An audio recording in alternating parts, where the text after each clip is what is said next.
you doing today? Well, we've taken a tour of the video production studio here at the St. John's Middle School, and now what we want to do is we want to look at the specific equipment. So we have expert here, Mrs. DiOrio, and she's going to go through each different piece and tell us a little bit about it. Thank you, Mrs. DiOrio.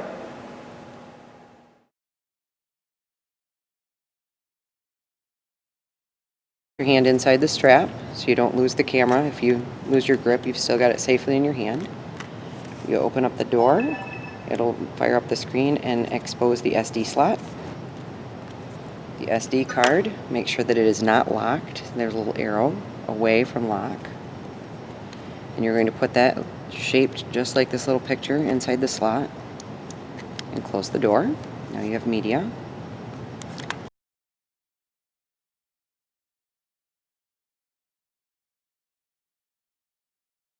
If you notice on the front, there's also a lens cap, which is a little slider right there. We'll keep it closed until we're ready to use it.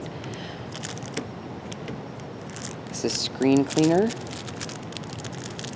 Keep it in the plastic so it doesn't pick up particulate matter. So you want to just check your lens really quickly for any smudges. Don't wipe it on your shirt. Use the screen cleaner instead to gently buff off if any edges there.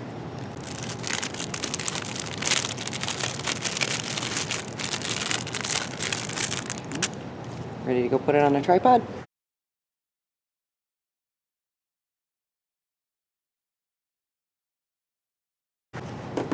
So the tripod, the biggest thing you need to remember is don't over tighten and don't bang parts. So a lot of these are extruded parts that just have a little nub, and if you over impact, it'll push past it and actually change the shape of the metal because it's very thin. It's supposed to be lightweight on purpose.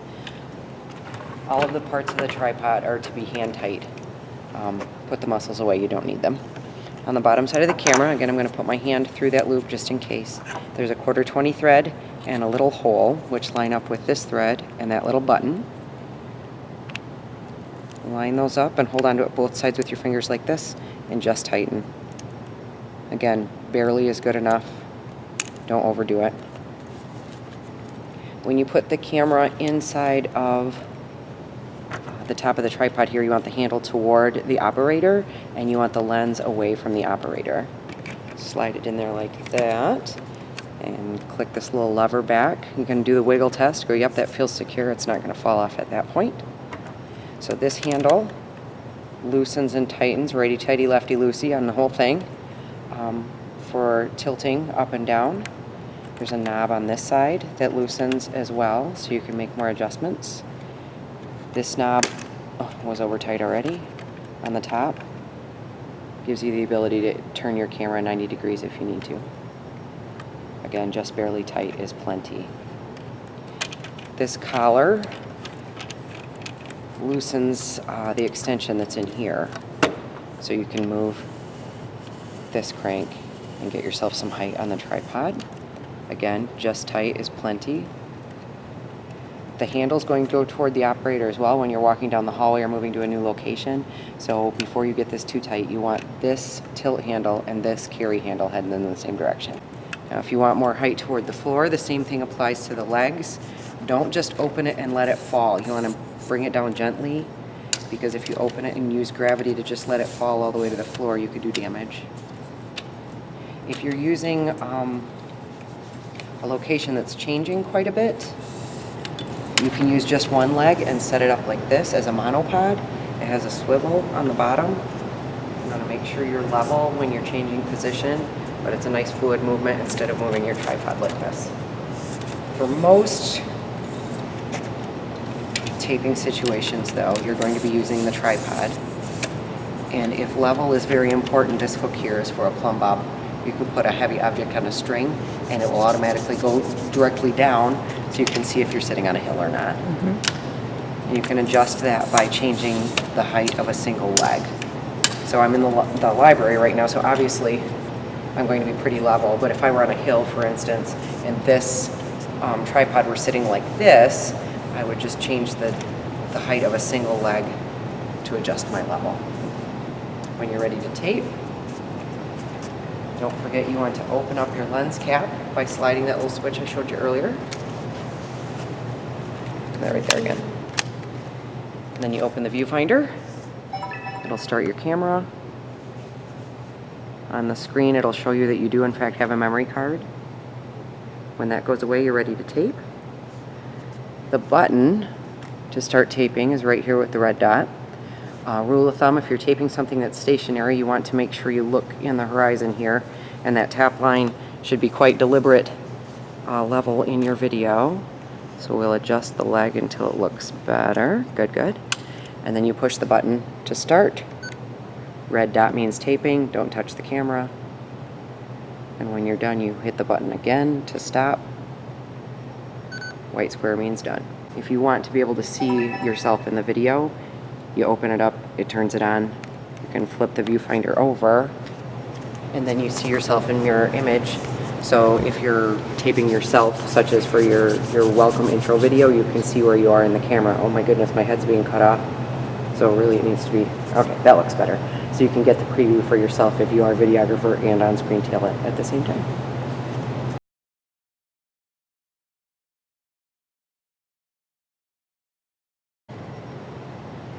Okay, so this is called a clapper board or a clap board. It has information about the video you're taking on it. If you notice up here at the top, it has all of the primary colors of video and all of the shades of monochrome. So you can adjust your color and your contrast settings on your screen when you start to edit your video. There are a couple of different purposes of it. First, you saw that I queued it up in the screen so that when you're editing your video, this is the first scene you see on the screen. So you are looking for a piece called Teacher Vid Moodle. You can find it on the screen instead of watching hours and hours and hours of video. The other thing it does is it makes an audible signal at the same time that you can see these things connecting. So if your video and your audio end up separated, you can line them back up again, slide them. Because on video, audio looks like this. The louder it is, the taller it is. And this very sharp sound is like a tall line.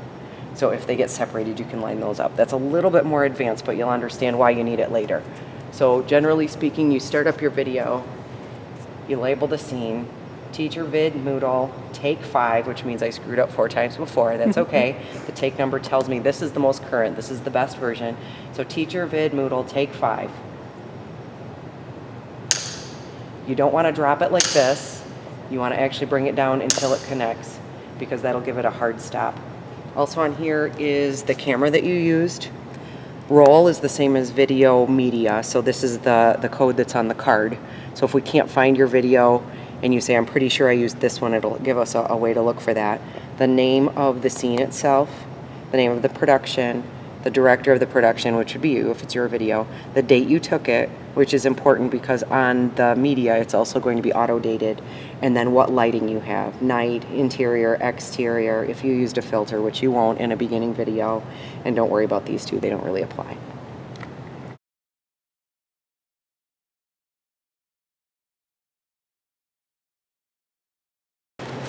This is a portable green screen. You might have seen green screen if you watched a making of movies with special effects. It's also called chroma key. It's a technique with video where the editor goes through and removes all of a very bright color, such as green or this very bright blue. Chroma key and green screen or blue screen are the same. The reason they have 2 different options is if you're taping something that has a lot of green that you need to keep, you can choose the blue, but neither one of these are colors that exist in nature all that much. So it gives us some options. The portable version is very handy because you can take it on location with you. So if you've ever seen someone out in front of the White House corresponding, but the name of their TV station is plastered all behind them, then they probably had a portable screen like this. We also have a large one that is mounted in the Media Center classroom for big pieces of video, but this is great for on location, and we have a couple of these. It is spring-loaded, beware. It is very powerful spring, and all you do is unfold it carefully. Hold on tighter than you think you need to, and it pops up to this big oval, which is tall enough for a standard height person, or if you have 2 people talking, you can have volunteers from each end holding it up like this, or it's stiff enough that you can hold it yourself and top arm will get tired. Most of our editing, especially for beginning editors, you're gonna have better luck using the green side, using the green screen side. If you're on location by yourself, a pro trick is you lean it up against something, and you can set up your camera like we showed in the earlier version where you flip the viewfinder over. Make sure that the edge is completely covered. You want to have you and green, and that's it. So you might have to be a little creative. On the back side, you'll notice that there are some loops. So you can hook it on things if you need it to stand up behind you. There's 2 loops on this side, so you can hook it on a rail or on a pipe behind you. The really tricky part though is how do you get the stinker back in the bag? So you've got this enormous thing that's very spring-loaded, and you have to figure out how to get it back in there.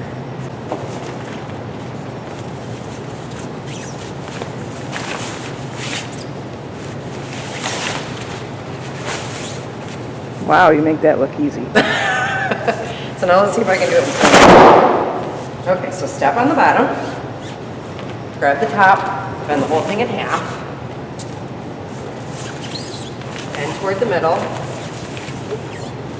end toward the middle, other end toward the middle, and when you stand back up, let go of the top one.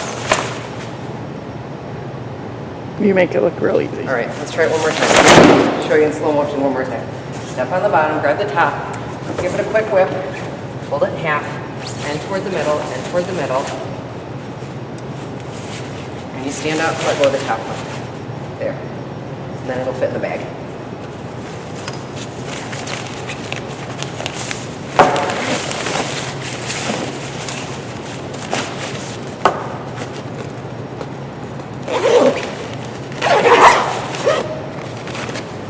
Ta-da! Ta-da!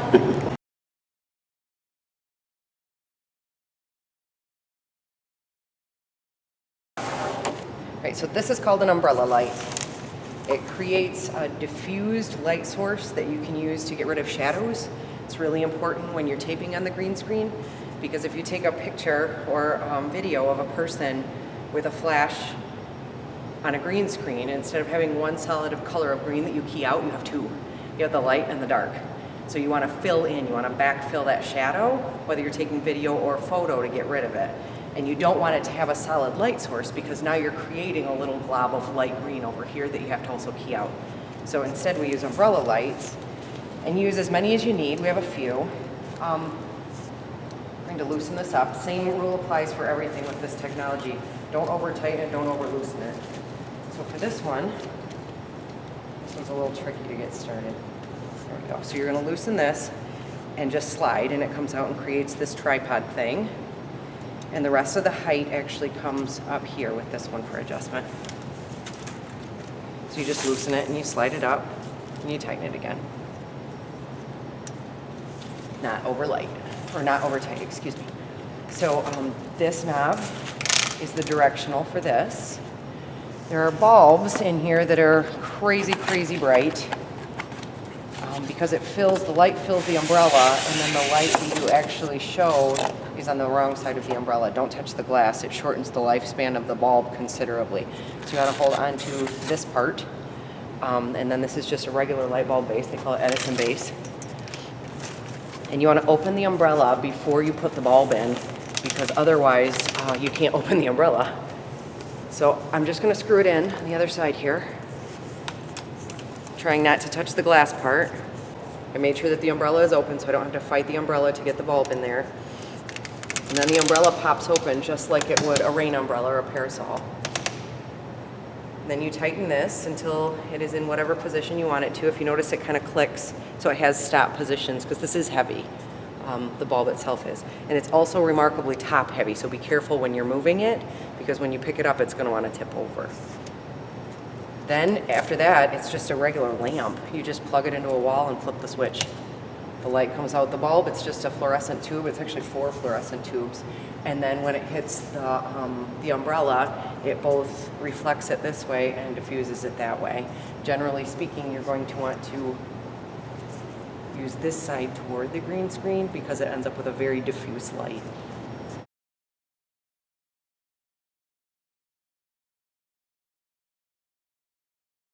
Every tripod is just a little bit different.